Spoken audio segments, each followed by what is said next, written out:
आखातातील युद्धाचा परिणाम हा देशामधील सणावरती देखील झालाय। 2 ते 3 दिवसांवरती येऊन ठेपलेल्या गुढीपाडव्याच्या सणाला लागणाऱ्या साखरेच्या गाठी बनवण्याचा कारखाना हा बंद पडलाय।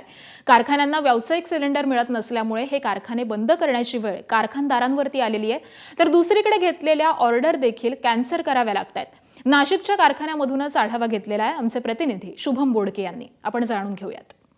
आखाती देशांमध्ये सुरू असलेल्या युद्धाचा परिणाम आता सणावारांवर देखील होताना पाहायला मिळतो आहे। सध्या गुढीपाडव्याचा सण आहे आणि या गुढीपाडव्याच्या सणासाठी ज्या पद्धतीने साखरीचे हारकडे बनवले जातात ते कारखाने आता संपूर्णतः नाशिकमधले बंद झाल्याची परिस्थिती ही निर्माण झाली आहे। आपण जर बघितलं तर या ठिकाणी आपल्याला या साखरी उकळवणाऱ्या या भट्ट्या या ठिकाणी पाहायला मिळत आहे आणि अनेक दिवसांपासून ज्या पद्धतीने गॅसचा तुटवडा जो मोठ्या प्रमाणात वाढताना दिसून येतो आहे आणि त्या अनुषंगाने जर आपण बघितलं तर अशा पद्धतीने या कारखाने आता संपूर्णतः गॅस मिळत नसल्याने बंद झाल्याची परिस्थिती निर्माण झाली आहे। काय सांगाल, एकूण जर बघितलं तर सणावाराचा काळ आहे आणि या सणासुदीच्या काळामध्ये मोठी मागणी खरं तर हारकड्यांना असते। परदेशी मी हारकड्याचा व्यवसाय 15 ते 20 वर्षापासून करतो। यावर्षी गॅसचा प्रॉब्लेम असल्यामुळे गुढीपाडव्याला कुठल्याही प्रकारचा गॅस मिळत नाही, त्यामुळे आज 15 ते 20 लोकांच्या पोटावर पाय पडला असून कुठल्याही कर्मचाऱ्याला आपण कामावर आणू नाही शकलो आणि हे सर्व कर्मचारी ग्रामीण भागातले असल्यामुळे त्यांना ऊन ताण असल्यामुळे त्यांनाही रोजीरोटी नसती,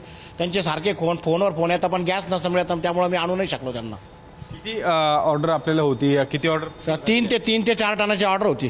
किती आता आपण आता माझ्याकडे 400 ते 500 किलो माल शिल्लक आहे, जास्त नाही आहे आणि हा नाशिकमधला सर्वात मोठा कारखाना आहे।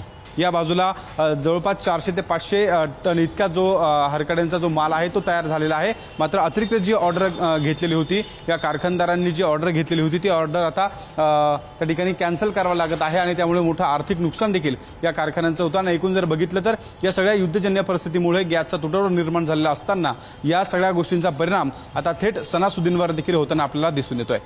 कॅमेरामन मंगेश सोनवणेसह शुभम बोडके, एबीपी माझा, नाशिक।